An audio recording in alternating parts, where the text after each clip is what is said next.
राजा धर्म ने बड़ी बुद्धिमानी और दया से राज किया। उनकी प्यारी रानी देविका भी उनके जैसी ही नेक थी। हर दिन वो अपने महल के मंदिर से शुरुआत करते थे। चंदन की अगरबत्ती की खुशबू, मंत्रों का धीमा जाप, ये उनके लिए उनके ताज जितना ही जरूरी था। उनकी भक्ति सच्ची थी, उनका दिल साफ था। इससे देवता खुश हुए और राज्य में खुशहाली आई। लेकिन नेकी किसी कीमती रत्न की तरह छुपी भी हो सकती है।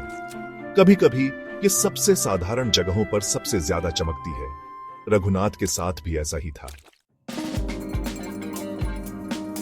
रघुनाथ एक छोटे से गांव के मंदिर में एक साधारण पुजारी थे। उनके पास बहुत कम साधन थे, उनका जीवन सादा था। फिर भी भगवान के प्रति उनकी भक्ति असीम थी। हर सुबह वो सूरज निकलने से पहले उठते थे। उनका दिल भगवान के प्यार से भरा होता था।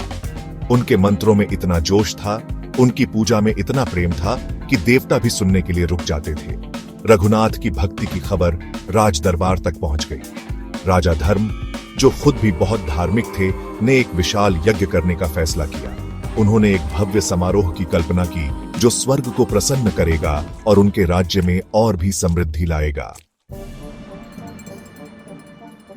यज्ञ का दिन उज्जवल और साफ था। पूरा राज्य उत्सव के रंगों से सजा हुआ था। हवा में अगरबत्ती की खुशबू पवित्र अग्नि के धुएं के साथ मिल रही थी। राजा और रानी बहुत सुंदर लग रहे थे। उनके दिल उत्साह से भरे हुए थे।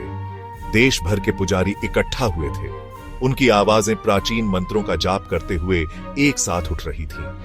लेकिन इस भव्यता के बीच एक कमी साफ दिख रही थी। रघुनाथ, वो साधारण पुजारी जिनकी भक्ति ने यज्ञ को प्रेरित किया था, कहीं नहीं दिख रहे थे। उन्हें निमंत्रण नहीं दिया गया था।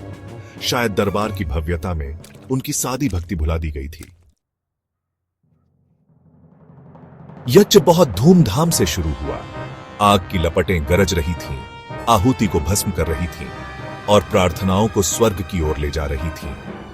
फिर भी जैसे जैसे घंटे बीतते गए, सभा पर एक अजीब सी बेचैनी छा गई। मंत्रों की लय टूटने लगी, हवा भारी हो गई और पवित्र अग्नि की लपटें, जो कभी इतनी तेज थीं, टिमटिमाने लगी। फिर एक आखिरी सिसकारी के साथ वो बुझ गई। सभा पर सन्नाटा छा गया। पुजारियों की आंखों में घबराहट दिखाई दी। रानी ने हाथ मुंह पर रखकर हांफते हुए कहा, हवा में डर का माहौल था। क्या गलत हो गया था? तभी एक ऋषि प्रकट हुए।